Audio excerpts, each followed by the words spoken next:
దేవుని బిడ్డలారా, మనము లూకా సువార్తలో ధ్యానిస్తూ ఉన్నాం. 18వ అధ్యాయాన్ని ముగించుకున్నాం. అక్కడ ఒక ధనవంతుడి గురించి చూసాం. ఒక యంగ్ రూలర్, ఒక అధికారి, యవ్వనుడైన అధికారి యేసు ప్రభు దగ్గరకు వచ్చి ఒక బెస్ట్ ప్రశ్న అడిగాడు. ఏమిటా బెస్ట్ ప్రశ్న? నాయనా, నిత్య జీవం పొందాలంటే నేనేం చేయాలి అని అడిగాడు. దానికి ప్రభువారు ఏం చెప్పారు? నీ దగ్గర ఉన్న ధనాన్ని, నీకోటి కొదువుగా ఉంది, నీ ధనాన్ని పేదలకు పంచి నన్ను వెంబడించన్నాడు. ఆ తర్వాత ఏం చూసాం? అతడు మిక్కిలి ధనవంతుడైనందున మిక్కిలి వ్యసనపడుచు వెళ్ళిపోయాడు. సో ధనవంతుడు రక్షణ దగ్గరికి వచ్చాడు, పరలోకానికి వెళ్దామని వచ్చాడు. కానీ తన ధనం అనే విగ్రహాన్ని బహుగా ప్రేమించి, డబ్బు అంటే పిచ్చి, డబ్బు అంటే ప్రేమ, ఆ ప్రేమను వదులుకోలేక అతను ప్రభువుని విడిచిపెట్టి వెనుతిరిగి వెళ్ళిపోయాడు. ఆ తర్వాత అతని కథ మనకు తెలియదు. అప్పుడు ప్రభు వారు ఏమన్నాడంటే, ధనవంతుడు పరలోకం వెళ్ళాలంటే ఒంటే సూది బెజ్జంలో వెళ్ళడం సులువు అని చెప్పాడు. దానికి మనుషులందరూ ఏమన్నారు? రండి చదువుతాం. లూకా సువార్త 18వ అధ్యాయము 26వ వచనం. ఇది వినిన వారు, అలాగైతే ఎవడు రక్షణ పొందగలడని అడుగగా. అలాగైతే ఎలా రక్షణ పొందుతాం నాయన? మేమందరం బ్రతికేదే, లోకం ఏం చెప్తుంది? బ్రతికేదే పొట్ట కోసం, బ్రతికేదే తిండి కోసం, బ్రతికేదే డబ్బు సంపాదించడం కోసం. ఈ అమెరికా వచ్చింది దేనికి వచ్చాం మనం? డబ్బు సంపాదించడానికి వచ్చాం. అమెరికాలో ఇండియాలో కాలేజీలు లేక మేము అమెరికా వచ్చింది, ఇండియాలో ఉద్యోగాలు లేక మేము అమెరికా వచ్చిందంటే అలాగైతే ఎవడు రక్షణ పొందగలడు? అలాగైతే ఎవడో రక్షణ పొందగలడు? సో బైబిల్లో కొన్ని అమూల్యమైన ప్రశ్నలు ఉన్నాయి. మనుషులు దేవుణ్ణి ప్రశ్నించింది, అబ్రహాము దేవుని ప్రశ్నించాడు, అదొక వండర్ఫుల్ ప్రశ్న. అలాగే యోబు దేవుని ప్రశ్నిస్తాడు, అలాగే దావీదు దేవుని ప్రశ్నిస్తాడు. ఇలా కొన్ని ప్రశ్నలు, మంచి మంచి ప్రశ్నలు. యేసు ప్రభు పరిచర్యలో ఈ లూకా సువార్త 18వ అధ్యాయంలో 2 ప్రశ్నలు. నిత్య జీవానికి వెళ్ళాలంటే ఏం చేయాలండి? ధనవంతుడు యేసు ప్రభుని అడిగితే ప్రజలందరూ, నాయనా మరి అలాగైతే ఎవడు రక్షణ పొందగలడు? యేసు ప్రభు ఇచ్చిన స్టేట్మెంట్కి ధనవంతుడు పరలోకంలో వెళ్ళాలంటే ఒంటే సూది బెజ్జంలో వెళ్ళడం ఈజీ, అది కష్టం అన్నాడు. అలా ఎవడు రక్షణ పొందగలడు అని ప్రజలందరూ అడిగినప్పుడు యేసు ప్రభు ఏమి ఇచ్చాడు సమాధానం? మనుష్యుల వలన 28వ వచనంలో 27వ వచనం, మనుష్యులకు అసాధ్యములైనవి దేవునికి సాధ్యములని చెప్పాను. రక్షణ అంతా ఆయనే చేశాడండి, రక్షణ కార్యం అంతా చేసింది ఆయనే. కానీ డెసిషన్ నీ దగ్గర ఉంది. నిజంగా నేను లాస్ట్ వారం అంతా నాకు కారు లేదని చాలామంది ఫోన్ చేశారు. అంటే నేను కారు కొనుక్కుందాం అనుకుంటున్నాను, బ్యాంక్కి వెళ్ళాను, తిరుగుతున్నాను. ఇవన్నీ జరుగుతుంటే నన్ను ప్రేమించే దేవుని బిడ్డలు చాలామంది, పాస్టర్ గారు అండి కారు తీసుకుంటున్నారంట కదా అని. ఒక ఆయన అయితే నేను సెలవు పెడతానండి అని, ఒక ఆయన నేను హెల్ప్ చేస్తానండి అని, వీళ్ళందరూ వస్తున్నారు. అయితే సమస్య ఏంటంటే, ఫస్ట్ సోమవారం ఒక ఆయన ఫోన్ చేసి, ఆయనకేమో మాజ్డా కార్ అంటే ఇష్టం. మాజ్డా గురించి చెప్తున్నాడు. తర్వాత 2 రోజుల తర్వాత ఇంకో ఆయన ఫోన్ చేసి హోండా బెస్ట్ అండి అంటున్నాడు. దాని గురించి చెప్తున్నాడు. హోండాకి తిరుగులేదు పాస్టర్ గారు అండి అని అంటున్నాడు. ఇంకో ఆయన ఫోన్ చేసి టొయోటా బెస్ట్, మీరు ఏది తీసుకో, నేను చెప్తాను ఇంకేం తీసుకో. అందరూ నాకు కావాల్సిన వాళ్ళే. సోమవారం అయినా నాకు కావాల్సిన వాడే, మంగళవారం అయినా నాకు కావాల్సిన వాడే, గురువారం అయినా నాకు చాలా కావాల్సిన వాళ్ళు, నన్ను చాలా ప్రేమించేవాళ్ళు. అలా ఇప్పుడు ఎవరి చేతిలో ఉంది డెసిషను? నా చేతిలో ఉంది. ఇప్పుడు ఆయన మాజ్డా ఆయన హట్ అవుతాడని మాజ్డా తీసుకోలేను, మంగళవారం ఆయన హట్ అవుతాడని హోండా నా దగ్గర అన్ని డబ్బుల్లో అన్ని కార్లు కొనడానికి. నా దగ్గర ఉన్నది ఒక డెసిషన్ నేను తీసుకోవాలి, కానీ చాలా ఆప్షన్స్ నా ముందు ఉన్నాయి. అలాగే రక్షణ కూడా అంతే. రక్షణ దేవుడిని ముందు పెట్టాడు. నాయన నేనే మార్గము, నేనే సత్యము, నేనే జీవము, నా ద్వారా తప్ప ఎవడను తండ్రి దగ్గరికి వెళ్ళడని ఆయన తన మార్గాన్ని మన ముందు బయలుపరిచాడు. డెసిషన్ ఎవరి చేతిలో ఉంది? నీ చేతిలో ఉంది. అది ఇప్పుడు నేను ఇప్పుడు మాజ్డా, టొయోటా, హోండా, ఇంకా అమెరికా కారుల జోలికి అయితే మన ఇండియన్స్ వెళ్ళొద్దంటారు అనుకోండి. అన్ని జపనీస్ కారు, ఇవన్నీ నా ముందు పెట్టి డెసిషన్ తీసుకుంటే చాలా కష్టం. రక్షణ కూడా కష్టమే. రక్షణ ఆయన అంతా తయారు చేసేసాడు. Is actually giving free. నువ్వేం చేయక్కర్లా. నువ్వు పలానా ఇజ్రాయెల్ దేశంలోకి వెళ్ళి ఒక ఆయన ఏమండి రక్షణ పొందాలంటే నేను యోర్దానులో బాప్తీసం తీసుకోవాలన్నాడు. ఎవరు బాబు నీకు చెప్పిందన్న? ఎవరు చెప్పాడంట? నువ్వు పరలోకం వెళ్ళాలంటే యేసు ప్రభు యోర్దాను నదిలో బాప్తీసం తీసుకున్నాడు, నువ్వు కూడా యోర్దాను నదిలో బాప్తీసం. ఎవరు చెప్పారు నాయన? నేను రాజమండ్రిలో మురికి గోదావరిలో బాప్తీసం తీసుకున్నానన్న. నాకు అన్ని డబ్బుల్లో యోర్దానులో బాప్తీసం తీసుకోవడానికి అన్న. కొంతమంది చెరువులో బాప్తీసం. కొంతమంది ఏంటంటే ఈ రక్షణని కొన్ని ప్రయారిటైజ్ చేసేస్తున్నారు. ఇది ఇంపార్టెంట్, తెల్లబట్టలు వేసుకోవాలి బాప్తీసం రోజు అంటారు. ఎవరు చెప్పారు తెల్లబట్టలు వేసుకోవాలి? అలాగే లేదంటే ఇలా యోర్దాన్లో దిగాలని కొంతమంది, లేదంటే ఇలా ఇప్పుడు కమ్యూనియన్, కొన్ని పిచ్చి గొడవలు. కమ్యూనియన్ బొల్ల రొట్టె మీద తెల్లగుడ్డ వేయాలంటారు. మా బైబిల్ కాలేజీలో డిస్కషన్స్ ఏంటంటే ఇవే యూజ్లెస్ డిస్కషన్స్ అంట. క్లాత్ వేయాలా వేయకూడదా, రెడ్ వైన్ యాక్చువల్గా వైన్ పెట్టాలా లేదంటే గ్రేప్ జ్యూస్ పెట్టాలా, ఇలాంటి పిచ్చి ప్రశ్న. అసలు రక్షణ అనే కాన్సెప్ట్ మిస్ అయిపోతూ ఉంది. మారు మనసు అనేది పోతుంది, పశ్చాత్తాపం అనేది పోతుంది, పాప క్షమాపణ, ఈ మాటలు మిస్ అయిపోయి అన్నెసెసరీ థింగ్స్, లోదరన్నా, మీరు సిఎస్ఐయా, మీరు పెంతుకోస్తా, మీరు బక్సింగా, ఇలా ఈ అన్నెసెసరీ థింగ్స్ రక్షణలోకి వచ్చేస్తున్నాయి. కానీ రక్షణ అది నిన్న నేడు రేపు ఎప్పుడు ఒకటే. యేసు ప్రభు ఎస్టర్డే, నిన్న, నేడు, రేపు ఆయన మారనివాడు. ఆయన మనకిచ్చిన రక్షణ కూడా అలాంటిది. నిన్న మనం గత వారము ఎవరి జీవితం చూసాం? ఎరుకో దగ్గర ఒక పేదవాడి సాక్ష్యం విన్నాం. ఇక్కడ 18వ అధ్యాయంలో అలాగైతే ఎవడు రక్షణ పొందగలడని ప్రజలు ప్రశ్నిస్తున్నారు. అప్పుడు యేసు ప్రభు అన్నాడు, మనుష్యుల వల్ల అసాధ్యమైంది దేవుని వలన సాధ్యం అన్నాడు. 18వ అధ్యాయంలో ధనవంతుడు రక్షణ నాకు వద్దని వెళ్ళిపోయాడు. 19వ అధ్యాయంలో ఒక ధనవంతుడు రక్షణ పొందుతున్నాడు. ఆ ధనవంతుడే మనందరికీ సుపరిచితుడైన జక్కయ్య గారు. ఈ జక్కయ్య గారి గురించి మీరు అందరూ వినుంటారు. మళ్ళీ ఈరోజు పాస్టర్ గారు కొత్తగా చెప్తున్నాడు అనుకోకండి. మళ్ళీ ఆయన వాక్యాన్ని అన్వేషిద్దాం. అది జుంటే తేనె దారం. మీరు ఎన్నోసార్లు వినుంటారు, మీ సండే స్కూల్లో వినుంటారు, పాస్టర్లు ఎన్నో ప్రసంగాలు మీరు వినుంటారు. కానీ ఈరోజు జక్కయ్య జీవితంలో రక్షణ కోణాన్ని మనం అన్వేషిద్దాం. ఆయన ఏ విధంగా రక్షణ పొందాడు, ఆయన రక్షణ పొందడానికి గల ఆటంకాలు ఏమిటి అనేది మనం ధ్యానం చేస్తూ ప్రభు సహాయాన్ని కోరుకుందాం, ప్రార్థన చేసుకుందాం. మహోన్నతుడా, మహాగణుడా, మా గొప్ప తండ్రి, మీకు వందనాలు, స్తోత్రాలు. ఈ సాయంకాల సమయంలో ఈ ఆదివారం దినమున నేను ఆరాధించడానికి మమ్మల్ని అందరినీ సమకూర్చినందుకు వందనాలు చెల్లిస్తున్నాం. నాయన, ఈ సాయంకాల సమయంలో ఎరుకోలో ఒక ధనవంతుడు నిన్ను రక్షణ పొందాడు. ఇతను కూడా అబ్రహాము కుమారుడే అని నాయన మీ కుటుంబంలోనికి అతను చేర్చబడ్డాడు.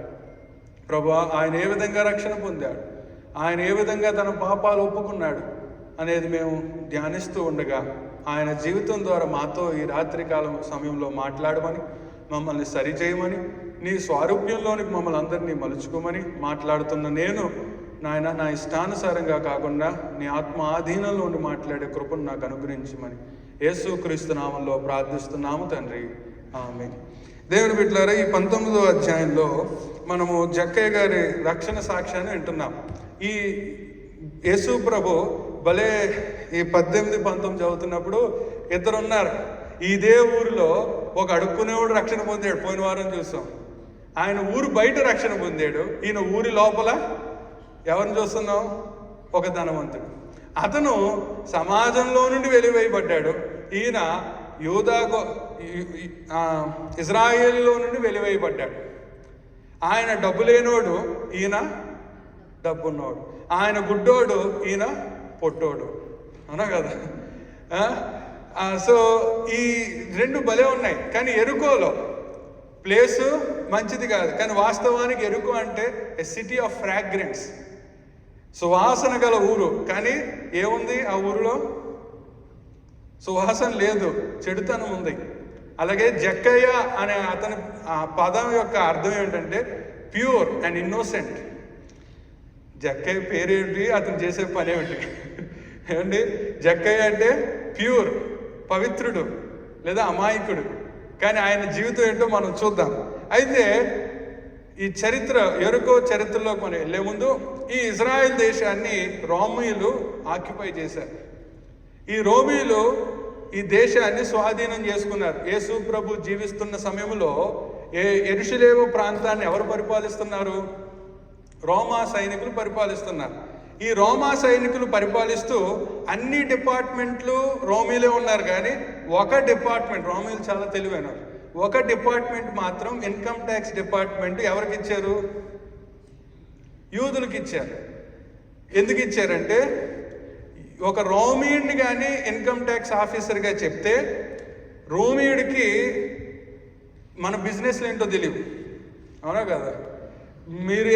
మన ఇండియా వాళ్ళు ఏం బిజినెస్లు చేస్తారో తెలియదు. ఇప్పుడు అమెరికా ఆయన్ని ఓన్లీ ఇండియన్స్ కోసం ఇన్కమ్ ట్యాక్స్ ఆఫీసర్గా పెడితే నేను ఉదయం నుంచి సాయంత్రం వరకే పని చేసుకుంటున్నాను అంటాం, కానీ పచ్చళ్ళ వ్యాపారం చేస్తున్నామని తెలియదు. ఏమండి, ఇండియా నుంచి బట్టలు తీసుకొచ్చి ఇక్కడ చవక అమ్ముతున్నామని తెలియదు. ఇలా ఉంటాయి మన ఇండియా వాళ్ళు. తెలియదు ఏముంది, కొన్ని అన్ని విచిత్రమైన పిండి వంటల బిజినెస్లు ఉంటాయి. అవి అమెరికా వాడికి ఏం తెలుసు, ఓకే పన్ను కడుతున్నారు అనుకుంటాడు. రోమీయుడు ఎంత తెలివైనడు అంటే ఇలాంటి దొంగ బిజినెస్లు కూడా, సైడ్ బిజినెస్లు చేస్తారు, అక్కడి నుంచి కూడా పన్ను వసూలు చేయాలని ఆ డిపార్ట్మెంట్లో ఎవరిని పెట్టాడు? రోమీయుడు ఎవరిని పెట్టాడు? యూదుల్ని పెట్టాడు. ఇప్పుడు ఏదో ఉద్యోగం చేస్తున్నాం, పన్ను కడుతున్నాం, అప్పుడా వ్యాపారంలో కూడా పన్ను కట్టాలంటే కోపం రాదా? ఇప్పుడు మీ అందరికీ అమెరికా చాలా బాగుంది, ఒక దగ్గరే మనందరికి కోపం ఏంటి? ట్యాక్స్. నా జీతం చూస్తే అంత ఉంటుంది, చేతికి వచ్చేది చూస్తే ఎంత ఉంటుంది, అందరితో అదే పరిస్థితి. మనకు ఎంత కోపం వస్తుందో. ఇంకా అలాంటిది మన రహస్యంగా మనం ఏదో చిన్న చిన్న లావాదేవీలు ఉంటే అట్ల మీద కూడా పన్ను అంటే ఇంక తట్టుకోగలమా? సో ఈ రోమీయుడు ఏం చేశాడంటే ఈ యూదుల్ని పన్ను అధికారిగా పెట్టాడు. అప్పుడేమవుతుంది, చిన్న చిన్న బిజినెస్లు, ఇప్పుడు పావురాలు అమ్మేవాడు ఉంటాడు, మేకలు అమ్మేవాడు ఉంటాడు టెంపుల్ దగ్గర, వాడి దగ్గర కూడా బిజినెస్ ఎలా లాగాలో తెలుస్తుంది. సో వీళ్ళు ఏం చేశారంటే ఒక్కొక్క ఇన్కమ్ ట్యాక్స్ ఆఫీసర్ని పెట్టి వాడి కింద ఒక 10 మంది రోమా సైనికులను పెట్టాడు. వీళ్ళు ఏం చెప్పారంటే రోమీలు, మీరు ఏ బిజినెస్లో ఉంటే ఆ బిజినెస్లో పన్ను లాగేసి ఇంకేమైనా ఎక్స్ట్రా ఉంటే మీరు ఉంచుకోండి, మిగిలినంతా మాకు ఇవ్వండి అన్నప్పుడు నార్మల్ పీపుల్కి ఏమవుతుంది? కోపం వస్తుంది, అసహించుకుంటారు, అవునా కదా? ఎంత అసహించుకుంటామంటే అతను రోడ్డు మీద కనబడినా వచ్చాడురా బాబు దుర్మార్గుడు, వీడు జలగలాగా తినేస్తారు, అవునా కదా? మన భారతదేశంలో వడ్డీ వ్యాపారం చేసేవాడిని ఎలా చూస్తాం మనం? వడ్డీ వ్యాపారం చేసేవాడిని ఎలా చూస్తారు? సార్ రండి సార్ అంటారా? అతను కొన్నిసార్లు కొన్ని మిషన్ ట్రిప్స్కి వెళ్ళినప్పుడు ఒరిస్సా ప్రాంతము, విజయనగరం ఆ ప్రాంతాలకు వెళ్ళినప్పుడు పాపం వాళ్ళకి తినడానికి కూడా ఉండదు. అలాంటి వాళ్ళు దగ్గర, బహుపేదోళ్ళ దగ్గర ఈ వడ్డీ వ్యాపారస్తులు ఎంతెంతో వడ్డీలు వేస్తారు. ఆ పాపం పిల్లలకు బట్టలు పొందామని అప్పు చేస్తాడు, అది ఒక 10 సంవత్సరాలు కట్టుకుంటూ ఉంటారు. అంత దారుణం. అలాంటి అసలు మేము సువార్త కొన్ని పల్లెటూరులో చేస్తూ ఉంటే ఈ టీవీఎస్ మీద బండ్ల మీద వచ్చి 4 ఉంగరాలు వేసుకుంటాడు, మెడలో ఇంత పెద్ద గొలుసు ఉంటుంది, ఇంత పుస్తకం తెస్తాడు, అమ్మా డబ్బులు ఇవి అంటే పాపం వీళ్ళకేమో తినడానికి ఉండదు. ఆ వచ్చిన డబ్బంతా తీసుకెళ్ళి ఇలా వడ్డీ, అంటే మనకు అర్థం అవ్వాలని చెప్తున్నా, వడ్డీ వ్యాపారం చేసేవాళ్ళంటే మనం ఎలాగైతే అసహించుకుంటామో, అసలు ఎంత దారుణం అంటే నేను అమెరికా వచ్చే ముందు ఒక ఆయన, పాస్టర్ గారు మీరేం వరి అవ్వకండి అన్నాడు. ఏంటి, నా బ్యాంక్లో కొంత డబ్బు చూపించండి, మీరేం వరి అవ్వకండి అన్నాడు. విశ్వాసే, మేము డబ్బులు వేస్తామండి పాస్టర్ గారు, మీకు కాకపోతే ఇంకెవరు చేస్తానండి, ఈరోజు మేము ఎలా ఉన్నామంటే మీ ప్రార్థనలే అయ్యారు అన్నాడు. సరే సమయం వచ్చింది, ఫోన్ చేస్తే ఏమన్నాడంటే మా స్థలం కాగితాలు తీసుకురమ్మని. మీ స్థలం కాగితాలు అంటే పాస్టర్ గారు లేరు, ఎవరో లేరు, డబ్బు పిచ్చిలో ఇంకా వాళ్ళు ఏంటంటే మీ ఇంటి కాగితాలు తీసుకురండి అంటున్నాడు. నేను డబ్బు వేసాక మళ్ళీ నాకు వచ్చే మీ కాగితాలు మీరు తీసుకెళ్ళిపోండి అంటున్నాడు. ఎంత దారుణమైన ప్రజలు అంటే డబ్బు పిచ్చి. ఇక్కడ రక్షణ దగ్గర చాలాసార్లు రక్షణ అంటే నీ పాపాలు ఒప్పుకో, వ్యభిచారం వదిలిపెట్టు, నరహత్య చేయకూడదు, దొంగతనం చేయకూడదు, నీ పొరుగు అనేది ఆశించకూడదు, ఇవన్నీ అంటారు. కానీ రక్షణ పొందడానికి ఒక భయంకరమైన దయ్యం అంటూ ఏదైనా ఉందంటే, ఒక భయంకరమైన ఆటంకం ఏదైనా ఉందంటే ఈ 18, 19లో మనం ఏం చూస్తున్నాం? డబ్బు నిన్ను దేవుళ్ళు ఎదనవేయకుండా చేస్తుంది. డబ్బు నీకు దేవునితో సహవాసం లేకుండా చేస్తుంది. డబ్బు దేవుని భయం లేకుండా చేస్తుంది. డబ్బు చాలా ప్రమాదం అండి. ఒక ధనవంతుడు ప్రభువుని నిత్య జీవము, చాలా పెద్ద పెద్ద థాట్స్ ఆయనకి, చాలా పెద్ద పెద్ద కోరికలు, కానీ ప్రభు ఆ డబ్బుని పంచిపెట్టాను కానీ తట్టుకోలేకపోయాడు. అతడు మిక్కిలి ధనవంతుడైనందున మిక్కిలి వ్యసనపడుచు వెళ్ళిపోయాడు. రక్షణలోనికి రావడానికి డబ్బు చాలా ప్రమాదం. నువ్వు డబ్బు వెనకాల పరిగెడితే దేవునితో ఉండలేవు, దేవునిలో ఉండలేవు, ఆరాధనలో కూర్చోలేవు, పాట పాడలేవు, ప్రార్థన చేయలేవు. నీ మనసంతా డబ్బు మీదే ఉంటుంది. రండి ఒకసారి 1 తిమోతికి రాసిన పత్రిక 6వ అధ్యాయము 10వ వచనం. పౌలు తిమోతికి చెప్తున్నాడు, యవనస్తుడైన తిమోతికి. 1 తిమోతి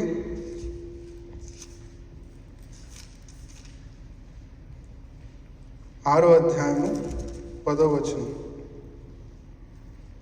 ఎందుకనగా ధనాపేక్ష సమస్తమైన కీడుకు మూలము. కొందరు దానిని ఆశించి విశ్వాసము నుండి తొలగిపోయి నానా బాధలతో తమను తామే పొడుచుకొనిరి. ధనాపేక్ష, ఇంగ్లీష్లో లవ్ ఆఫ్ మనీ, అది సమస్త కీడులకు మూలము. సమస్త కీడులకు మూలము. అంతేకాదు కొందరు దానిని ఆశించి, అక్కడ చూడండి, మన జీవితంలో కీడుకు కారణం డబ్బు. తర్వాత అది నీ ఫిజికల్ లైఫ్ని ఎఫెక్ట్ చేయట్లా. రెండో మాట పౌలు ఏమంటున్నాడు? కొందరు దానిని ఆశించి విశ్వాసము నుండి తొలగిపోయి. It will effect your spiritual life. ధనాపేక్ష నీ బాహ్యమైన కుటుంబాన్ని, నీ శరీరాన్నే కాదు నాశనం చేసేది. 2, అది దేని మీద ఎఫెక్ట్ చూపిస్తుంది? అది విశ్వాసము నుండి తొలగిపోయి నానా బాధలతో తమను తామే పొడుచుకొనిరి. ఈ మాట చదువుతుంటే ఎవరు గుర్తొస్తున్నారు మనకి? ఇస్కరియోతు యోధ. యేసు ప్రభుతో ఉన్నాడు, యేసు ప్రభుతో నడిచాడు, యేసు ప్రభు గుడ్డోడికి స్వస్థత ఇస్తే చూశాడు, యేసు బోధలు విన్నాడు, యేసు సముద్రాన్ని గద్దించడం చూశాడు. కానీ ధనాపేక్ష, ధనము మీద అపేక్ష అతన్ని కీడు చేసింది. తర్వాత ఆ మాట చూడండి, అది తను తాను పొడుచుకుంటుంది అంటున్నాడు పౌలు. చివరికి ఏమయ్యాడు? సూసైడ్ చేసుకొని చనిపోయాడు. యేసుతో ఉన్నవాడే, యేసుతో నడిచిన వాడే తన జీవితాన్ని నాశనం చేసుకున్నాడు. ఈరోజు క్రైస్తవులు చాలామంది సూసైడ్లు ఎందుకు చేసుకుంటున్నారంటే ఆర్థికమైన లావాదేవీలు, ఆర్థికమైన ఇబ్బందులు, అప్పులు అప్పులు అప్పులు అప్పులు, ధనాపేక్ష, మెయింటెనెన్స్ చేయాలి. సంఘంలో ఆయన కారు కొన్నాడు, ఆయన ఇల్లు కొనుక్కున్నాడు, వెంటనే మనం కొనుక్కోవాలి. లేదంటే వాళ్ళు ఫ్రిడ్జ్ కొనుక్కున్నారు, మనం కొనుక్కోవాలి, అది కొనుక్కోవాలి. ఇలా మనుషుల్ని చూడటం. అంటే you are looking only vertical, హారిజాంటల్గా. దేవుణ్ణి చూడటం కాదు. ఒక బ్రదర్ అన్నాడు, ఆయన తన అనుభవం చెప్తున్నాడు, నాన్న నేను జనవరిలో కారు కొనుక్కోవాలి. చాలామంది చాలా చెప్పారు, కానీ we prayed for 5 months to buy 1 car. జనవరి అంటే జూలై అంటే 7వ నెల, జూలైలో కారు కొనుక్కున్నాం. ప్రార్థన చేసాం. ప్రభు జూలైలో మాకు అవకాశం ఇచ్చాడు. ఒక కారు కొనుక్కునే దగ్గర కూడా అలానే ఆయనకి డబ్బులు లేక కాదు, ఆయనకి జాబ్ లేక కాదు, మంచి జాబ్, మంచి పోస్ట్, మంచి జీతం. బట్ ఒక కారు కొనేటప్పుడు కూడా 7 నెలలు ప్రార్థన చేశారు.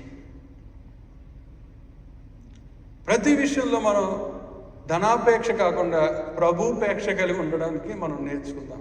రండి ఇప్పుడు 19వ అధ్యాయము, ఈ ధనవంతుడి రక్షణ సాక్ష్యం, జక్కయ్య గారి సాక్ష్యాన్ని మనం విందాం. గత వారము ఒక అడుక్కునేవాడిని ప్రభు రక్షించాడు, ఈరోజు ఒక ధనవంతుని రక్షిస్తున్నాడు. రక్షణ అసాధ్యం అనిపిస్తుంది. ఇలాంటి వాడు కూడా ప్రభుని నమ్ముకుంటాడా? ఇలాంటి ఆవిడ కూడా ప్రభుని నమ్ముకుంటుందా? ఇలాంటి దుర్మార్గుడు కూడా ప్రభుని నమ్ముకుంటాడా? ఆయన రక్షణ అందరికీ ఇచ్చాడు, కానీ నీ చేతిలో ఉంది. రండి చూద్దాం. 19వ వచనంలో, ఆయన సంచరించుచు ఎరుకో పట్టణములో ప్రవేశించి దాని గుండా పోవచ్చుండెను. ఇదిగో సుంకపు గుత్తదారుడును ధనవంతుడనైన జక్కయ్యను పేరు గల ఒకడు యేసు ఎవరో అని చూడగోరెను గాని పొట్టివాడైనందున జనులు గుంపు కూడి ఉండుట వలన చూడలేకపోయాను. ఈ భాగంలో మనకు ముగ్గురు కనబడతారు. ఒకటి జక్కయ్య, 2 యేసయ్య, 3 మనుషులు. జక్కయ్య, యేసయ్య, మనుషులు. జక్కయ్య యేసు ఎడల ఆయన అపేక్ష ఏంటి? జక్కయ్యకి యేసు దగ్గర రావడానికి కొన్ని ఆటంకాలు ఉన్నాయి. అయితే ఆ ఆటంకాలు అధిగమించి యేసు దగ్గరికి ఎలా వచ్చాడు? ఆ ఆటంకాలు ఆ రోజు జక్కయ్యకి ఉన్నాయి, ఈరోజు నీకు ఉన్నాయి, నాకు ఉన్నాయి. ఈరోజే ప్రభు గురించి మొదటిసారి వింటున్న నీవు ఒకవేళ జక్కయ్య గురించి తెలియకపోతే ఇది ఈరోజు ధ్యానం చేసి ప్రభు నీతో మాట్లాడితే ప్రభుని అంగీకరించడానికి సిద్ధపడదాం. ఈ జక్కయ్య ఈయన ఎవరు? 2వ వచనం చెప్తుంది, ఇదిగో సుంకపు గుత్తదారుడును. ఈయన చీఫ్ ఆఫ్ ట్యాక్స్ కలెక్టర్స్. సాధారణంగా ఇంటికి వచ్చి కలెక్ట్ చేసుకునేవాడు అంటే తిడతాం. అలా ఇంటికి వచ్చి కలెక్ట్ చేసుకుని ఒక 10 మందికి హెడ్ అంటే ఇంకా ఎలా ఉంటుంది? ఆయన మనసులో ఇంక భయంకరంగా తిట్టుకుంటాం. అలాంటి పొజిషన్ ఏంది? ఈయన వృత్తి సరైనది కాదు. ఒక భక్తుడు రాస్తూ ఉంటాడు ఈ సన్నివేశాన్ని.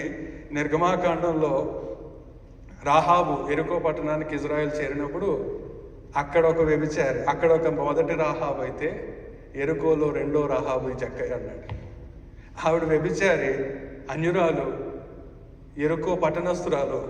కానీ దేవుడెవరో తెలిసినప్పుడు ఆమె దేవుని సేవకుల్ని కాపాడి ఒక్క తాడుతో తన కుటుంబాన్ని కాపాడుకుంది. పట్టణం అంతా పటాపంచలు అయిపోయింది, గోడలు కూలిపోయాయి, కానీ ఆమె ఇల్లు మాత్రం భద్రంగా ఉంది. అది రక్షణ. అక్కడ ఆ ఎరుకోలో, పాత ఎరుకోలో రాహాబు రక్షణ పొందితే కొత్త ఎరుకోలో ఎవరు రక్షణ పొందారు? జక్కయ్య రక్షణ పొంది. జక్కయ్య వృత్తి, ఆమె వృత్తి కూడా చెప్పుకోవడానికి బాగోదు. ఆమె వృత్తి రాహాబు వ్యభిచారి, కానీ హెబ్రీ పత్రికలో విశ్వాసుల వీరుల జాబితాలో ఆమె పేరుంది, రాహాబు అను వేశ్య. ఆ మాట నాకెప్పుడు అది చదువుతున్నప్పుడు హృదయాన్ని భలే కదిలిస్తారు. నాయన, నీ రాజ్యంలో వ్యభిచారులు కూడా ఉన్నారు నాయన. మేము బయటకు వాళ్ళని చిచ్చి అంటాం, వాళ్ళు పనికిమాలిన వృత్తి అని మేము అంటాం, కానీ నువ్వు వారికి కూడా నీ రాజ్యంలో ఇల్లు కట్టావు నాయన. ఎంత గొప్ప దేవుడు! రక్షణ ఆలోచిస్తే మైమరిచిపోతాం మనం. అలాంటి ఆవిడని కూడా ఆయన రక్షించాడు. ఇక్కడ ఈయన వృత్తి పేరుకి ఇన్కమ్ ట్యాక్స్ ఆఫీసరే, కానీ ఆయన అంటే ఊర్లో ఎవ్వరికి ఇష్టం ఉండదు. ఎందుకంటే అన్యాయంగా డబ్బులు వసూలు చేసేవాడు.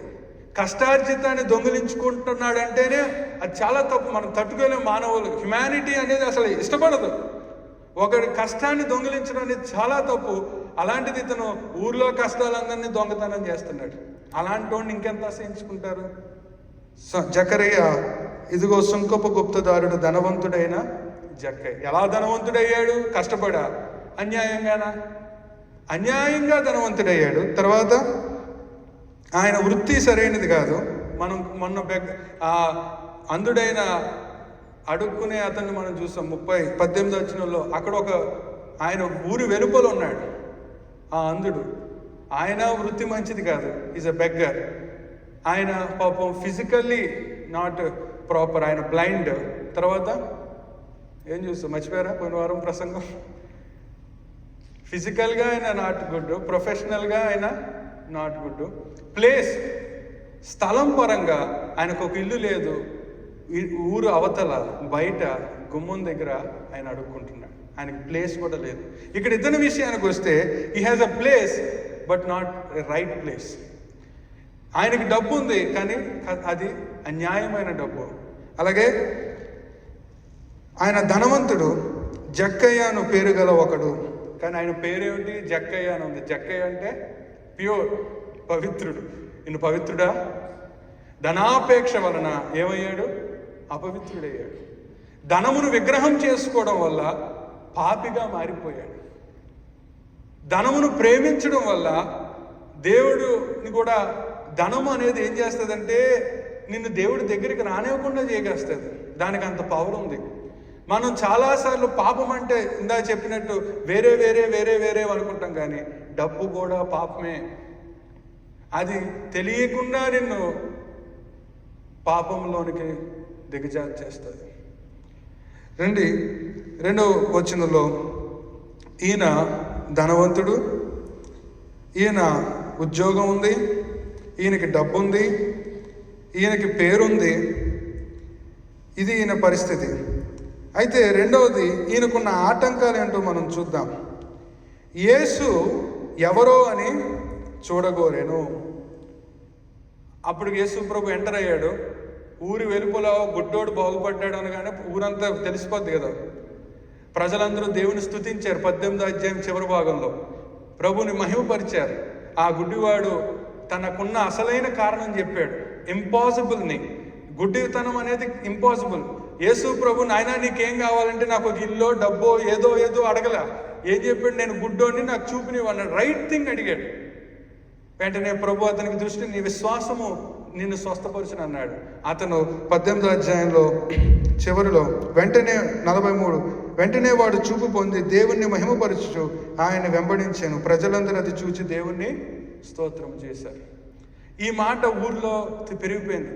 అరే ఆ గుడ్డోడు, అవును కదా, అక్కడ ఒక గుడ్డోడు ఉంటాడు కదా, ఏంటి అతనికి చూపు వచ్చిందా అని ఊరంతా, ఎరుకో పట్టణం అంతా ప్రచారమైంది. అప్పుడు ఈ జక్కయ్య గారు కూడా, అమ్మా గుడ్డోడు చూపు పొందాడా, అయితే ఆయన చూడాలని ఈ 19వ వచనం, యేసు ఎవరో చూడగోరాను. ఇలాగే యేసు గురించి ప్రపంచం అంతా తెలుస్తుంది. యేసు ప్రభు ఎవరో ప్రపంచం అంతా వినబడుతూ ఉంది. ఇందాక ట్రైన్లో వస్తున్నప్పుడు ఒక ఆవిడే, మేము ఫ్రీమౌంట్ అని అనౌన్స్ చేయగానే మెట్లు దిగి కిందకు వచ్చాం గేట్ దగ్గర. 2 నిమిషాల్లో సువార్త చెప్పిందండి. నేను ఆశ్చర్యపోయాను. ఒక పెద్ద ఆవిడ, ఆఫ్రికన్ అమెరికన్, నేను ఉన్నాను, నా వెనకాల ఒక చైనీస్ అమ్మాయి, కొంతమంది. ఆ అమ్మాయి, డూ యూ నో జీసస్ అంది. అంటే నో, వీఆర్ బుద్ధిస్ట్ పీపుల్ అంది. Let me say you one thing, Jesus Christ the saviour of sinners, he came to this world, he died for your sinners. If you ఏంటి, ఇంకో 5 నిమిషాల్లో train దిగిపోతున్నాం, announcement చేస్తాడు. 5 నిమిషాల్లో the best gospel నేను ఎప్పుడు వెళ్ళలేదు, అంత బాగా చెప్పింది. Jesus Christ, the Savior of sinners. If you want to come out of your sins, Jesus is the only way. He died for your sins. Accept Jesus Christ as your Savior. Ante. Thank you. Love stations. 2 నిమిషాల్లో యేసు గురించి ప్రపంచమంతా తెలియబడుతూ ఉంది. ఈయన కూడా యేసు ఎవరో విన్నాడు, చూడగోరాడు, యేసు దగ్గరికి రావాలనుకున్నాడు. అయితే రావాలనుకున్నప్పుడు వచ్చే ఆటంకాలు ఏమిటి? ఈయనకి వచ్చిన ఆటంకం ఏమిటి? 3వ వచనం, పొట్టివాడైనందున. ఏమైనందున? పొట్టివాడైనందున. చాలామంది యేసు ప్రభు దగ్గర రావడానికి ఫస్ట్ ఫిజికల్ ప్రాబ్లమ్స్ ఉంటాయి. కొంతమందికి నేను హైట్గా లేనండి, నేను తెల్లగా లేనండి, నేను అందగా లేనండి, నాకు అంత డబ్బు లేదండి, మా వృత్తి బాగోదండి. యేసు దగ్గర రావడానికి ఈయనకు కూడా ఒక ఆటంకం ఉంది. ఏంటి? పొట్టివాడైనందున. పొట్టివాడైనందునంటే పొట్టి వాళ్ళకే తెలుస్తుంది ఆ బాధ. ఏమండి? గుడ్డివారైనందునంటే ఆ బ్లైండ్నెస్ అనుభవించే వాళ్ళకి తెలుస్తుంది. మనకు దూరం ఆ బాధ అనుభవించినోడికి అదేం అనిపించదు, కానీ ఆ బాధ అనుభవిస్తున్నోడే తెలుసు. ఈరోజు యేసు దగ్గరికి రావడానికి నీ ఇంట్లో కూడా సమస్యలు ఉంటాయి. యేసు ప్రభుని నమ్ముకోవడానికి నీకు కూడా వ్యక్తిగతంగా చాలా ఇబ్బందులు ఉండుంటాయి. మీ కుటుంబం నిన్ను అంగీకరించకపోవచ్చు, నీ ఫిజికల్ అపీరెన్స్ బాగోపోవచ్చు, నీకు ఫిజికల్గా కొన్ని ప్రాబ్లమ్స్ ఉండొచ్చు. ఈయన కూడా, జక్కయ్య కూడా, ఆయనకు ఒక ఫిజికల్ ప్రాబ్లం ఉంది. ఏమిటి? పొట్టివాడు, షార్ట్ పర్సన్. ఆయన పొట్టివాడైనందున మొదటి ఆటంకం. ఫస్ట్ దేవుని దగ్గర రావడానికి ఆటంకం ఎవరో కాదు, ఎవరో నువ్వే ఆటంకం, నీకు నువ్వే ఆటంకం. చిన్నప్పుడు సండే స్కూల్లో టీచర్గా ఉన్నప్పుడు ఒక అమ్మాయి, అందరూ వచ్చి పాటలు పాడేవారు కానీ ఒక అమ్మాయి వచ్చేది కాదు. ఎందుకు అంటే వాళ్ళ అమ్మ తిట్టేదండి, నీ వాయిస్ బొంగురు గొంతులో ఉంటుంది. So she took that so seriously. And అమ్మాయి ఎప్పుడూ ముందుకు వచ్చేది కదా. అమ్మ, నేనన్నా ఆ వాయిస్ ఇచ్చింది ఎవరు? యేసు ప్రభువే కదా. ఆ వాయిస్తో పాటు ఆయన ఏమండు. కొంతమంది వాయిస్ బాగోలేదని, కొంతమంది ఎత్తుపళ్ళు ఉన్నాయని, ఏమండి, కొంతమంది పొట్టిగా ఉన్నారని, ఇలా చాలా ఉంటాయి. జక్కయ్య కూడా యేసు ప్రభు దగ్గర రావడానికి చాలా ప్రాబ్లం. Is short person. 2, మొదటి దేవుడి దగ్గర రావడానికి మీకు మీలోనే మీకు ఇన్ఫీరియారిటీ కాంప్లెక్సెస్ ఉంటాయి. రెండోది ఏంటో చూడండి, జనులు గుంపు కూడి ఉండటం వలన చూడలేకపోయాను. ఫస్ట్ దేవుడి దగ్గరికి వచ్చేటప్పుడు మొదట నీకు నువ్వు ఆటంకం.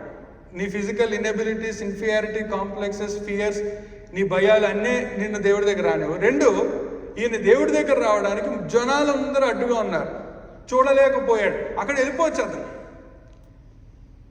ఇంకా వచ్చాను పాస్టర్ గారు, చర్చికి వస్తున్నానండి, కానీ నా కష్టాలు ఏం తీరట్లేదండి అని వెళ్ళిపోతున్నారు చాలామంది. యేసు ప్రభుని నమ్ముకుందాం అనుకుంటున్నాను కానీ నా కష్టాలు తీరట్లేదు అని వెళ్ళిపోతున్నారు చాలామంది. యేసు ప్రభు దగ్గరికి వచ్చా నాకు పెళ్ళి అవ్వట్లేదు అంటారు. యేసు ప్రభు దగ్గరికి వచ్చా నాకు ఉద్యోగం రాలేదంటారు. యేసు ప్రభు దగ్గరికి వచ్చా నాకు జీతం ఇంక్రీజ్ అవ్వట్లేదు అంటారు. యేసు ప్రభు దగ్గరికి వచ్చా నాకు వీసా రావట్లేదు అంటారు. ఈయనకి దేవుడి దగ్గరికి ఆటంకం ఉన్నాయి. 2 ఆటంకాలు. 1, ఆయన పుట్టివాడు. 2, జనాలందరూ ఆయనకి అడ్డుగా ఉన్నారు, చూడలేకపోయాడు. వెళ్ళిపోవచ్చుగా ఇంటికి. ఈరోజు చాలామంది జక్కయ్యకున్న సమస్యలే మనకి ఉన్నాయి. యేసయ్య దగ్గరికి రావడానికి, ప్రభు సన్నిధిలో గడపడానికి, యేసయ్యని తెలుసుకోవడానికి we have the same problems. Jakkayya కూడా 2. 1, తనలో తన ప్రాబ్లము. 2, జనాలందరూ అడ్డుగా ఉన్నారు. ఆయన సన్నిధికి రావడానికి నీకు జనాలు అడ్డుగా ఉంటారు. ఇంటి పక్క వాళ్ళు ఆ రోజే పిక్నిక్ రమ్మంటారు. ఇంటి ఎదురుంటి వాళ్ళు మా ఇంట్లో పెళ్లి చూపులు ఉన్నాయి, మీరే పెద్దలుగా ఉండాలని ఆదివారం ఆరాధన టైంలోనే పిలుస్తారు. You will have all kind of interaction, hindrances, ఆటంకాలు ఉంటాయి దేవుని దగ్గరికి రావడానికి. జక్కయ్య కూడా 2 ఆటంకాలు మనం చూసాం. ఆ మూడో వచనంలో చివరి మాట, జనులు గుంపు కూడి ఉండటం వలన చూడలేకపోయాను అన్నప్పుడు ఏం చేయాలి? వెళ్ళిపోతాడు ఇంటికి, అంతే కదా. ఆయనకేం అవసరం? వెళ్ళిపోవచ్చు. But he has hindrances to come to Christ. But how he overcome the hindrances, తన ఆటంకాలను ఎలా అధిగమించాడో చూద్దాం. 4వ వచనంలో, అప్పుడు యేసు ఆ త్రోవను రానయ్యుండెను కనుక అతడు ముందుగా పరిగెత్తి ఆయనను చూచుటకు ఒక మేడు చెట్టు ఎక్కెను. ఆటంకాలుంటాయి. పాస్టర్ గారు, నేను ప్రార్థనలో గడపాలనుకుంటున్నానండి, బైబిల్ చదవాలనుకుంటున్నాను కానండి కుదరట్లేదండి. ప్రార్థన చేయాలనుకుంటున్నాను కానండి ఆఫీస్ మేనేజర్ ఎప్పుడు కాల్లోనే ఉంటున్నాడండి. రోజుకు 1 అధ్యాయం అన్నా చదువుకుందాం అనుకుంటున్నాను కానీ అలసిపోతున్నానండి. రోజుకి 1 అధ్యాయం అన్నా చదువుకుంటాను కానీ పిల్లలతో అవ్వట్లేదండి. రోజుకు 1 అరగంట అన్నా ప్రార్థనలో గడుపుదాం అనుకుంటున్నాను కానీ ఈ ప్రెషర్స్, టెన్షన్స్ ఎక్కువైపోతున్నాయండి. You need to overcome it. ఇక్కడ జక్కయ్య యేసు దగ్గరికి రావడానికి ఏం చేశాడండి? మొదటగా యేసు ఆ త్రోవను రానై ఉండను కనుక అతడు ముందుగా పరిగెత్తి. ఎవరన్నా పరిగెడుతున్నారా చర్చికి వచ్చేటప్పుడు? ఏమండి, ఇంటి దగ్గర కారు ఎక్కుతాం, ఇక్కడ కారులో దిగుతాం. దేవుడు అంత లగ్జరియస్ లైఫ్ని ఇచ్చాడు మనకి. But are we on time? ఆయన 5:30కి ఇక్కడ కూర్చుంటాడు, ఆయన 5 గంటలకే వచ్చి ఇక్కడ కూర్చుంటున్నాడు. మనం ఎన్ని గంటలకు వస్తున్నాం? జక్కయ్య ఏమో ఆయన అక్కడికి వస్తాడని ముందుగా పరిగెత్తి దేవుడి కంటే ముందున్నాడు.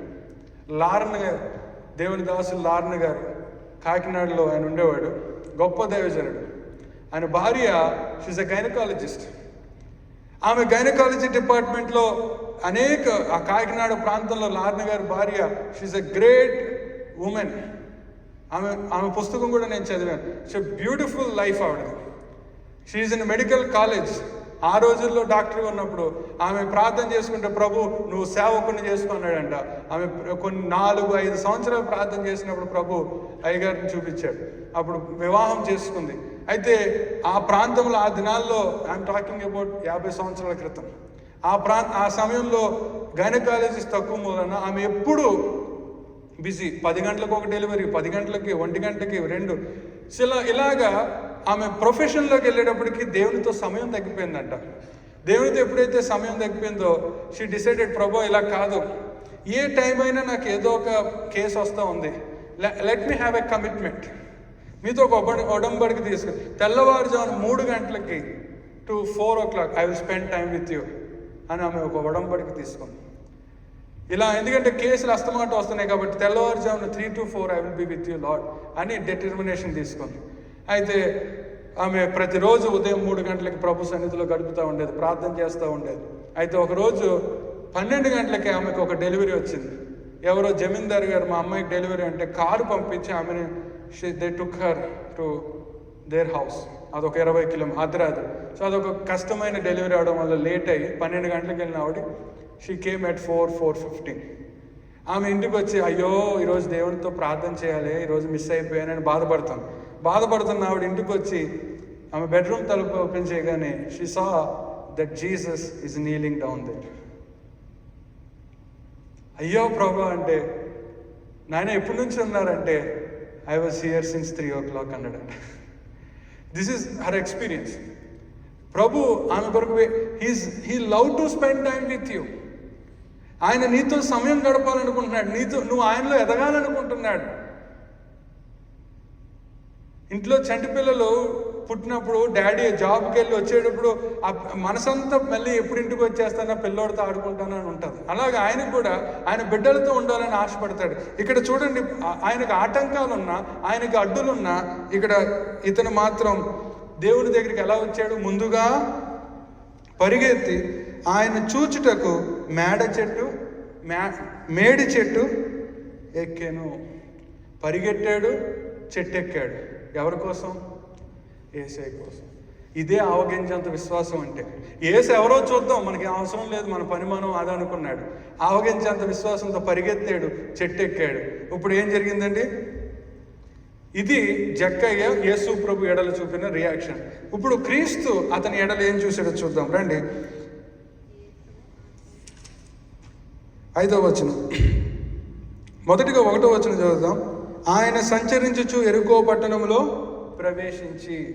ఎంతో మంది ఉన్నారు ఎరుకో పట్టణంలో, కానీ యేసు ప్రభు ఎరుకో పట్టణానికి వచ్చినప్పుడు ఆయన చూడడానికి ఒక సుంకపు గుర్తుదారుడు, అందరూ తిట్టుకునేవాడు ఆయన చూడడానికి వచ్చాడు. మొదటిగా ఆయన ఎరుకోకి వచ్చాడు. ప్రభువారు యేసు ప్రభువారు ఎరుకోలో సంచరిస్తూ ఉన్నాడు. రెండవది 5వ వచనానికి వస్తే, యేసు ఆ చోటుకు వచ్చినప్పుడు కన్నులెత్తి, జక్కయ్య త్వరగా దిగుము, నేడు నీ ఇంట నుండవలసినదని అతనితో చెప్పగా. ఇక్కడ యేసు అంత కొద్ది ఆసక్తి, జక్కయ్య ఏమీ చేయలే, డబ్బులు ఖర్చు పెట్టలే, జక్కయ్య ఏదేదో చేయలే, యేసు దగ్గరికి తన ఆటంకాలను అధిగమించి వచ్చాడు. వెంటనే ప్రభు జక్కయ్యను చూచి, తర్వాత ఆ జక్కయ్యను పిలిచి, జక్కయ్యను చూచాడు, జక్కయ్యను పిలిచి జక్కయ్యను అడిగాడండి. Is asking. ఇంగ్లీష్లో నేను ఎలా రాసంటే, Jesus look, Jesus call and Jesus is asking. ఏమని అడుగుతున్నాడు 5వ వచనంలో? నేడు నేను నీ ఇంట నుండవలసి ఉన్నదని అతనితో చెప్పగా. అతను దేవుడు ఆహ్వానించాడు. దేవుడు అడుగుతున్నాడు, నేను ఇంటికి రావచ్చా అని అడుగుతున్నాడు. ఈయన ఏం చేయొచ్చు? 18వ అధ్యాయంలో ధనవంతుడు ఏమన్నాడు? అతడు మిక్కిలి ధనవంతుడైనందున మిక్కిలి వ్యసనపడుచు వెళ్ళిపోయాడు. ఈయన కూడా ధనవంతుడే, కానీ ప్రభు యొక్క ఆహ్వానాన్ని, నేను మీ ఇంటికి వస్తానంటే ఈయన ఏం చేయొచ్చు? నాకు కుదరదు ప్రభా, నాకు టైం లేదు ప్రభా, నాకు మీటింగ్ ఉంది ప్రభా అనొచ్చా అనకూడదా? నేను అపాయింట్మెంట్ ఉంది ప్రభా, డాక్టర్ అపాయింట్మెంట్ ఉంది ప్రభా, ఫ్యామిలీతో నేను ఈరోజు యాక్చువల్గా ప్లానింగ్స్ ఉన్నాయి ప్రభా, మా పిల్లలు ఈరోజు రేపు స్కూల్ ప్రభా, ఈరోజు లెగలేరు ప్రభా, ఈరోజు వద్దులే రేపు రా ప్రభా. సాకులు చాలా చాలా చెప్పచ్చు. కానీ జక్కయ్య, యేసు జక్కయ్యను చూచి, యేసు జక్కయ్యను పిలిచి, యేసు జక్కయ్యను అడిగినప్పుడు జక్కయ్య ఏమంటున్నాడు? 6వ వచనంలో,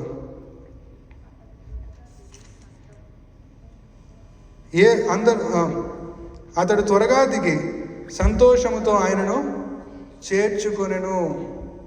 అంతేకాదు, సంతోషముతో దేవుణ్ణి స్వీకరించాడు. అంతేకాదండి 9వ వచనంలో, క్షమించండి 8వ వచనంలో, అందరూ అది చూచి ఈయన పాపి అయిన మనుష్యుని యొద్ద బస చేయి వెళ్ళనని చాలా సనుగుకొనిరి. జక్కయ్య నిలువబడి ఏమంటున్నాడు? ఇదిగో ప్రభువా, నా ఆస్తిలో సగము బీదలకు ఇచ్చుచున్నాను. నేను ఎవని యొద్దనైనను అన్యాయముగా దేనినైనను తీసుకుని అతనికి 4 వంతులు మరలా చెల్లింతునని ప్రభువుతో చెప్పాను. అక్కడ నిలువబడి అనే మాట ఏమిటంటే ఇంగ్లీష్లో స్టాప్డ్. జక్కయ్య నిలువబడి, Jakkayya stopped and confessed his sin. Yesu అతన్ని పిలిచినప్పుడు, యేసు అతన్ని నీ దగ్గరకు వస్తానన్నప్పుడు, జక్కయ్య చేసిన రక్షణ పొందడానికి నువ్వు చేయవలసిన నిలువబడి, స్టూడ్, స్టాప్డ్ అంటే ఆగిపోయాడు. తన పాపాన్ని అక్కడ ఆపి తన పాపాన్ని ఒప్పుకుంటున్నాడు. 8వ వచనంలో ఏమంటున్నాడండి? నేను నీ యొద్ద నైనను నా ఆస్తిలో సగము, ఇదిగో ప్రభువా, నా ఆస్తిలో సగము బీదలకు ఇచ్చుచున్నాను. నేను ఎవరి యొద్ద అయినను అన్యాయముగా దేనినైనా తీసుకొని అతనికి 4 వంతులు మరలా చెల్లింతునని ప్రభువుతో చెప్పాను. అబ్బా, ఇదే రక్షణలో విశిష్టమైనది ఏంటంటే ఆపడము. నీ పాపాన్ని నువ్వు కొనసాగిస్తూ నువ్వు ఇష్టానుసారంగా బ్రతికితే రక్షణ ఎంజాయ్ చేయలేవు. అబ్రహామును దేవుడు, అబ్రహామా నీ ఇంటిని విడిచిపెట్టి బయలుదేరు అన్నాడు. వెంటనే అబ్రహాము బయలుదేరాడు. సమరయ స్త్రీ దగ్గర, అమ్మా నీకు 1 కాదు 5 పెనిమిట్లు అని దేవుడు ఆమెను పాపాన్ని బయట పెట్టినప్పుడు, నా పాపాన్ని బయట పెడతావు అని సీరియస్ అవ్వాల. ఈరోజు పాపం గురించి మాట్లాడితే జనాలు సీరియస్ అవుతున్నారు, కోపాలు వస్తున్నాయి. కానీ ప్రభు వారు, సమరయ స్త్రీ అలాంటి ఆవిడ ప్రభు, ఆమెకు 5 భర్తలు 5 పెనిమిట్లు, ఎక్స్ట్రా మ్యారిటల్. అలాంటి ఆవిడ దేవుడు ఎప్పుడైతే ఆమెను పాపాన్ని పెట్టాడో, ఆమె కుండను విడిచిపెట్టి, అక్కడ అద్భుతమైన మాట ఉంటుంది, she left the pot and ran and she told about the God. ప్రభు కేక, తొలి కేక హృదయములో ప్రతిధ్వనించే పాపక్షమ. మాసిలమణి గారు ఈ సమరయ స్త్రీ గురించి, భావికని పయనింప నాదుడు ఎదురాయి అని అంటాడు. పాపమును అక్కడ కొండను విడిచిపెట్టి, ఏంటంటే కొండతో ఆమె కొండ కోసం వెళ్తుంది. యాక్చువల్గా ఆమె పాపం చేయడానికి కనబడకుండా రహస్యంగా ఆమె జీవితాన్ని జీవిస్తుంది. ప్రభు ఎప్పుడైతే ఆమె పాపాన్ని బహిర్గతం చేశాడో ఆమె అప్పుడే విడిచిపెట్టింది. ఇక్కడ జక్కయ్యతో దేవుడు, జక్కయ్య నేను నీ ఇంటికి వస్తానంటే, ప్రభు ఎప్పుడైతే చేర్చుకున్నాడో, దేవుని ఎప్పుడైతే తన ఇంట్లో చేర్చుకున్నాడో, తన పాపాన్ని అక్కడ నిలువబడి, ఇంగ్లీష్లో స్టాప్డ్ అని ఉంటారు, ఆగిపోయాడు. తన పాప జీవితాన్ని అక్కడితో ఆపేసి కన్ఫెస్ చేస్తున్నాడు. నాయన ఇక ఇంకో ప్రభు, నేను ఇంకా అన్యాయంగా ఇప్పుడు దాకా చేశానని అంటా, ఇప్పుడు దాకా ఏదన్నా చేసి ఎవరికి అన్యాయం చేసి ఉంటే వాళ్ళకి 4 వంతులు ఇస్తాను నాయన. నా పాపాన్ని నేను ఇంక చేయను ప్రభా, నేను ఇంకా కడుక్కుంటాను ప్రభా అని తన పాపాన్ని ఒప్పుకున్నాడు జక్కయ్య. ఈరోజు రక్షణ, చాలామంది రక్షణ ఆనందాన్ని కోల్పోతున్నారు. ఎందుకు? రక్షణ కోల్పోవడం కాదు, రక్షణ ఆనందాన్ని కోల్పోతున్నారు. దావీదు కూడా పాపం చేసినప్పుడు ఏం కోల్పోయాడు? 51వ కీర్తనలు అంటాడు, నా రక్షణానందాన్ని నాకు దయచేయి అంటాడు. ఎందుకంటే చర్చిలో కూర్చుంటే మనసులాగా ఉండదు అతనికి. పాపంలో ఉన్నవాడికి మనసులాగా ఉండదు. ఆరాధనలాగా అనిపించదు. ఎండిపోయినట్టు అనిపిస్తుంది. క్షీణించిపోతూ ఉంటాడు. చాలామంది ఒంటరిగా ఉన్నప్పుడు పాపంలో ఇలాంటి పరిస్థితుల్లో జీవిస్తూ ఉన్నారు. పాపానికి వయసుతో భేదం లేదు. నువ్వు శోధనలో పడితే అది పాపానికి దారి తీసినప్పుడు నువ్వు దేవుణ్ణి ఎంజాయ్ చేయలేవు. బైబిల్ చదవడానికి ఇష్టపడవు, ప్రార్థన చేయడానికి ఇష్టపడవు, దూరంగా వెళ్ళిపోతూ ఉంటారు. జక్కయ్య జీవితం తన పాపాన్ని ఒప్పుకున్నాడు. He stopped and confess. నాయన నేను ఏదో తప్పు చేస్తుంటే, ఎవరి ఎడలన్నా తప్పు చేస్తుంటే, నాయన ఇదిగో ప్రభా అని అన్నాడు. ఇక్కడ the beauty of the story, ఎప్పుడైతే పాపాన్ని ఒప్పుకొని, చూడండి అక్కడ, నేను ఎవరి దగ్గరన్నా తీసుకుంటే అన్యాయంగా వాళ్ళకి ఇచ్చేస్తాను ప్రభా, అంతేకాదు 4 అంతులు మళ్ళీ ఇచ్చేస్తాను నేను ప్రభుతో చెప్పినప్పుడు 9వ వచనం, అందుకు యేసు ఇతడును అబ్రహాము కుమారుడు, ఎందుకనగా నేడు ఈ ఇంటికి రక్షణ వచ్చి ఉన్నది. ఇతడును అబ్రహాము కుమారుడే. ఏమండి, ఈ మాట చదివినప్పుడు మీరు ఎలా అర్థం చేసుకున్నారో నాకు తెలియదు, కానీ ఇతడును అబ్రహాము కుమారుడే అంటే మీరు మత్తయి సువార్త ఎప్పుడైనా చదివారు? మత్తయి సువార్త 1వ అధ్యాయం 1వ వచనం చదవండి. మత్తయి సువార్త 1వ అధ్యాయం 1వ వచనం. అందరూ చదవండి గట్టిగా. మత్తయి సువార్త 1వ అధ్యాయం 1వ వచనం.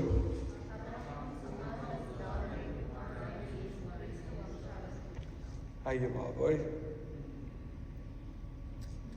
చూసారా మీరు? ఎవరితో సమానం చేసేసాడు జక్కయ్యని? ఆయనతో సమానం చేసేసాడండి. ఆయనతో ఎవరు యేసు రానంత వరకు జక్కయ్య జీవితం ఏంటో ఇప్పుడు చూద్దాం. ప్రజలందరూ ఏమనుకుంటున్నారు? నువ్వు నీ రక్షణ కార్యం జరుగుతున్నప్పుడు ప్రజల యొక్క రియాక్షన్ మనం చూద్దాం. ప్రజలు ఏమిటి? 7వ వచనంలో అందరూ అది చూచి, యేసు జక్కయ్య ఇంటికి వెళ్ళడం చూచారు. 7వ వచనంలోనే బిగాన్ టు గ్రంబుల్, పాపి అయిన మనిషిని యొద్ద బస చేయ వెళ్ళినని చాలా సనుగుకున్నారు. ఇంకేమంటున్నారు? సనుక్కుంటున్నారు. అది చూశారు. World is saying Jesus is wrong, యేసే మంచోడు కాదంటున్నారు 7వ వచనంలో. ఈయన దేవుడండి, లేదా ఇలాంటి మంచోడు అలాంటి పాపి దగ్గరికి వెళ్ళడం ఏంటి? అలాంటి పాపి ఇంట్లోకి వెళ్ళడం ఏంటి? పేదోడు మారు మనసు పొందితే అందరూ స్తుతించారు, ప్రభువుని స్తుతించారు. కానీ ధనవంతుడు, అన్యాయస్తుడు మారితే మాత్రం అలాంటోడు ఇంటికి వెళ్ళడం ఏంటి? అలాంటోడు దేవుడిని నమ్ముకోవడం ఏంటి? అలాంటోడు ఇంట్లో బస చేయడం ఏంటి? కానీ లోకం నిన్ను పాప అంటున్నా. నువ్వు యథార్థంగా నీ పాపాన్ని ఆపేసి, అక్కడ నిలువబడిన మాట ఇంపార్టెంట్. పాపాలు ఒప్పేసుకొని మళ్ళీ పాపంలో వెళ్ళిపోవడం కాదు. ఆదివారం వస్తారు, పాపాలు ఒప్పుకుంటారు, మళ్ళీ వెళ్ళి పాపంలో బ్రతకడం కాదు. That is not Christianity. నిలువబడి అనే మాట మర్చిపోవద్దు. జక్కయ్య నిలువబడి అంటే ఈ స్టాప్ సిన్నింగ్. తన పాపం చేయడం మానేసి, తను ఎవరికైతే అన్యాయం చేశాడో వారితో సమాధానపడి, యేసు ప్రభుని నమ్ముకుంటారు, ఇంట్లో అక్కతో మాట్లాడు. యేసు ప్రభుని నమ్ముకుంటారు, భార్యాభర్తలు మాట్లాడుకో. యేసు ప్రభుని నమ్ముకుంటారు, రక్షణ పొందానంటారు, తల్లితో సమాధానం ఉండదు. యేసు ప్రభుని నమ్ముకుంటారు, బావమర్తితో సమాధానం ఉండదు. యేసు ప్రభుని నమ్ముకుంటారు, పిల్లలతో రే మీ మామయ్యతో మాట్లాడుతూ ఊరుకొని చెప్తున్నాను, ఒరే పెద్దనాన్ని కనబడినప్పుడు మాట్లాడుతూ ఊరుకొని చెప్తున్నాను, వాళ్ళకి మనకు గొడవైందని. ఇదా? You need to confess, stop. సమాధాన పడాలి. సమాధాన పడినప్పుడు ఆ మాట చూడండి, ఇతడును అబ్రహాము కుమారుడే. ఈయన అబ్రహాముకు ఇతడును అబ్రహాము కుమారుడే అన్నాడు దేవుడు. ఇతను అబ్రహాము కుమారుడు అవుతాడు అనలేదు, అయిపోయాడు ఆ రోజు. కేవలం యేసుని చేర్చుకున్నాడు, తన పాపాన్ని ఆపాడు, తన పాపాన్ని ఒప్పుకున్నాడు. వెంటనే ఆ ఇంటికి ఏమొచ్చింది? ఈ ఇంటికి రక్షణ వచ్చింది. పాపాన్ని యేసుని చేర్చుకున్నాక పాపాన్ని ఆపాలి. జక్కయ్య, చాలామంది ఈ పాయింట్ మిస్ అవుతారు. జక్కయ్య జక్కయ్య జక్కయ్య అంటారు, కానీ జక్కయ్య చేసిన గొప్ప విషయం ఏంటంటే పాపాన్ని ఆపాడు. తన పాపాన్ని ఆపేశాడు, తర్వాత పాపాన్ని ఒప్పుకున్నాడు, రక్షణను పొందుకున్నాడు. ఈ రాత్రి ఇంకా నువ్వు పాపంలో ఉంటే, ఇంకా నువ్వు యేసు దగ్గరికి వస్తున్నావు, పాపంలో గడుపుతున్నావు. యేసు దగ్గరికి వస్తున్నావు, ఇష్టానుసారంగా బ్రతుకుతున్నావు. ఇతను తనకు విగ్రహం అయిన డబ్బును పగలగొట్టేశాడండి. విగ్రహం అయిన డబ్బును పగలగొట్టేశాడు. ఒక అమ్మాయి మొన్న ప్రభుని నమ్ముకుంది, చైనీస్ అమ్మాయి, హాంకాంగ్ నుంచి యూనివర్సిటీకి వచ్చింది, సువార్త చెప్పాను, నమ్ముకుంది, బాప్తిజం తీసుకుంది. ఆమె చెప్పింది, she was in relationship for 4 years, but her boy friend, ఆ అబ్బాయి ఇంకా వ్యసనాల్లో ఉన్నాడు, మారివానా ఇలాంటి ఎడిక్షన్లో ఉన్నాడు. ఆ అబ్బాయికి చెప్పింది, నేను ప్రభు అయిన యేసుక్రీస్తుని నమ్ముకున్నాను, ఒకవేళ నేను నీతో ఇన్ని రోజులు రిలేషన్షిప్లో ఉన్నాను, కానీ ఇప్పుడు నేను నిన్ను పెళ్లి చేసుకోవాలంటే, నేనైతే మారాను, అయితే నన్ను చేసుకోవాలంటే నువ్వు ఈ వ్యసనాలన్నీ మానేయాలి, మ్యారివానా ఈ డ్రగ్స్ అన్నీ మానేస్తేనే మనం ముందుకెళ్తాం, లేకపోతే వెళ్ళము అని అన్నది. అయితే వాడు చాలా తెలివైనవాడు, వాడు కూడా కొన్ని రెఫరెన్స్లు తీసుకొచ్చాడంట. ఆడికి ఏ పాస్టర్ దొరికాడు నాకు అర్థం కాదు. ఆడి గురించి పాపుల్ని ప్రేమించమన్నాడు యేసు ప్రభు, ఇది చేయమన్నాడు. అంటే ఈ అమ్మాయి దేవుని కోసం చాలా నిలబడింది. అయితే వాళ్ళ అమ్మ కూడా, అబ్బాయిని చేసుకుంటే తప్పేంటి, హీ గేవ్ యూ రెసిడెన్స్. అది అమ్మ, యేసు ప్రభుని నమ్ముకున్నానమ్మా, ఆయన పరిశుద్ధుడు, నేను పరిశుద్ధంగా జీవించాలి. ఇలాగ ఇలాగ పాపంలో చీకట్లో వెలుగులో బ్రతకలేనమ్మా, నిలువెచ్చిన స్థితి నాకు వద్దమ్మా, బతికితే యేసు కొరకు బతుకుతా, నాకు పెళ్లి కాకపోయినా పర్లా, చచ్చిపోయినా ఆయన కొరకే చనిపోతానని నిలబడింది. We are surprised, we are really surprised. ఆ అమ్మాయి వాళ్ళ యాక్చువల్గా she is very poor, she can't afford to pay 10,000. ఆ అమ్మాయి కొంత ఫీజు కట్టాలి MBAలో ఈ దేశంలో ఉండాలంటే. యాక్చువల్గా తను వెళ్ళిపోవచ్చు, కానీ ఇక్కడ సహవాసము, ఇప్పుడే ప్రభువుని నమ్ముకున్నాను, నేను ఇంకా బలపరచబడాలని పాపం ఉద్యోగం, అమ్మాయి ఏదో కోర్స్ చేసింది. She thought she will marry him and have enjoy. అతను సిటిజన్ని ప్రేమించింది, అతను పెళ్లి చేసుకుంటే గ్రీన్ కార్డ్ సిటిజన్షిప్ వచ్చేస్తుంది. సో హ్యాపీగా వెళ్ళిపోద్ది తన ప్లాన్లు అలాగా లోకస్తురాలుగా ఉన్నప్పుడు. కానీ ఎప్పుడైతే ప్రభువుని నమ్ముకుందో పటాపంచలు అయిపోవాలి, పాపాల్లో ఇంకా వెళ్ళడానికి కంటిన్యూ అవ్వడానికి కుదరదు. సో అమ్మాయి ఒకే మాట ఉంది, ఇక కుదరదు అన్నప్పుడు, అయితే నేను పెళ్లి చేసుకోను అన్నాడు. నీకు గ్రీన్ కార్డ్ రాదు, నీకు సిటిజన్షిప్ రాదు, పో నీ దేశానికి అన్నాడు. She fasted for 3 days. ప్రభా ఏంటన్నప్పుడు మిరాక్యులస్లీ షీ గాట్ సీట్, MBAలో సీట్ వచ్చింది. యూనో వాళ్ళ అమ్మ కూడా నేను కట్టలేను, నేను విధవరాలు, నేను ఎక్కడి నుంచి తీసుకురానంటే somehow somebody paid $10,000 for her. She got admitted. యేసు కొరకు నిలబడాలంటే పాపాన్ని వదిలితేనే నువ్వు ఆశీర్వాదాలు చూస్తావు, పాపాన్ని ఒప్పుకుంటేనే గొప్ప కార్యాలు చూస్తావు నీ జీవితంలో. కానీ పాపంలో కంటిన్యూ అవుతూ నిలువెచ్చని స్థితిలో ఉంటే రక్షణ విలువ నువ్వు ఎంజాయ్ చేయలేవు. రాహాబను వేశ్య, ఆమె రక్షణ పొందింది.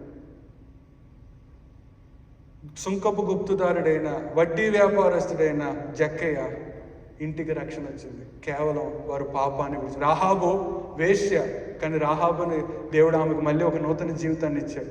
ఆమెకు మళ్ళీ పెళ్ళి అయింది, ఆమె సంతానమే బోయాజు వచ్చాడు. ఆమె బోయాజు మనవడే దావీదు, ఆ దావీదు కుమారుడే మన ప్రభు అయిన Yesu. Only thing, leave your sin, confess your sin and receive Christ in your heart. ప్రార్థన చేసుకుందాం.